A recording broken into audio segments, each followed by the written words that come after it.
Hi, it's Rachel O'Connor. I'm the clinical director and principal psychologist of the Therapy Spot here at Palm Beach on the beautiful Gold Coast. We are doing another section of our Developing Resilience series to help with those of us that are living through COVID times. And last week we were talking about the second pillar that I believe builds resilience, and that's around care. And we were looking at how to build care for your vehicle, which is the body that we walk around in. So we talked a lot about that. So if you want to learn more about that, just jump back into the other vlog. Today I want to talk about the mind that's also part of our body. And I think that one of the things that will help you look after your mind is having a good understanding of how it functions in times of stress. So there's this cool little part of our brain called the amygdala, or the amygdala, or all sorts of different pronunciations live out there. And it is the thing that is responsible for emotions, our survival instincts. It's the thing that gets activated when we are under stress. And it activates something that many of you may have heard of before. It's called the fight or flight response. And now we say fight, flight, or freeze response. Now, I'm going to talk more about the fight or flight response because that's what most of you will be experiencing right now. So the fight or flight response first started off in ancient man, and we are all descended from ancient man, of course. So when they were faced with stressful events, which I often think about a saber-toothed tiger, you got to wonder, how did they survive? How is it that saber-toothed tigers don't roam around our suburban streets, but us, really boring, pale-faced, all different types of people with not any muscles or teeth or fur or anything survived or made it through? And there were a couple of key things as to why we did, but one of them was the fight or flight response. The fight or flight response kicked in when we were faced with this tiger and we got a surge. Our amygdala set off the fight or flight response.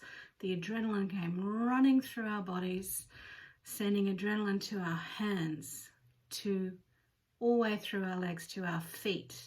Our breathing got faster, our heart rate got quick. So we could go from nothing to running really fast. So that flight, or we could punch that tiger out. You could punch him in the mouth. So fight or flight. Today, a lot of us still have the fight or flight response. Actually, we all have it. And many of us have it to differing degrees.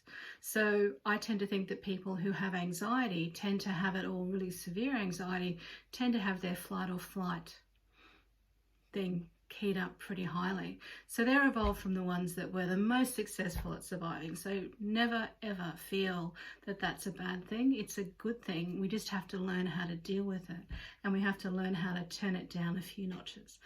So we will talk about this amygdala. We'll call it perhaps the safety brain. So having an understanding of our safety brain in our lives right now, in a time of stress where lots of things are happening, means that it often will kick in because it's trying to look after us. It's trying to keep us safe and make sure that we don't get eaten by that saber-toothed tiger. So when the safety brain is activated, the only thing that it's focusing on is survival. It's just going to kick into all of those things that will get us moving.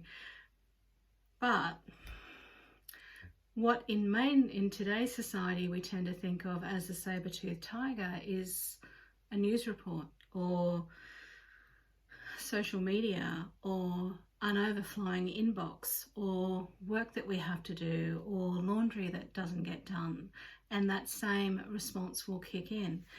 What we also know is that if you keep being flooded by that response, is that it'll lead to exhaustion. It makes you sick.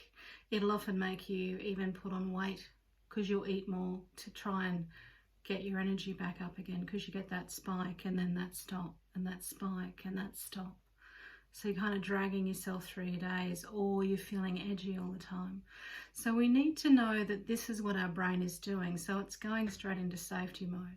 So in order to get more of a connected brain, in order to get your brain connecting in a better way where it will cope better and it will think clearer, because when you think about the safety brain, it's about getting safe. It's not about how will I make a plan to say sort all the laundry, or how will I make a plan to get through all my emails, how will I make a plan for what my family's going to do in isolation. It's just about, if I'm in isolation, we're in and we're safe. There's not much else beyond that, because that's all that part of your brain can do. So it's helpful, but we need to learn how to deal with it. So you need to send your brain, I like to think, little love notes, so little footprints that make it calm. So one of the things that will work really well is breathing. You know, everybody talks about breathing, and the reason they talk about breathing is because it works. So first thing we do, body's full of carbon dioxide because we're in panic. You blow all that air out. So, and you take a deep breath in. And do it again. And then you take another deep breath in. And then again. And then what I want you to do is to try and hold your breath for a short period of time. So we breathe in, hold, and then breathe out. One of the reasons, and you do that a couple of times, and you'll actually notice that you get a bit calmer, because you don't tend to do that or be able to do that if you're facing a saber-toothed tiger. You don't stop and blow all the air out of your lungs because you don't have time. And your brain goes, what? Aren't we in danger?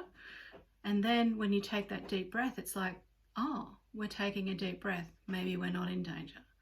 Oh, okay, it's doing it again. It's stopping again. And then when you hold your breath and then you breathe out, it also creates a little connection in your brain that we're okay.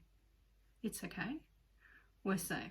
So it'll turn that safety brain down a little bit. Breathing's a really good way to do it. So the other thing that will probably help you is to just disconnect.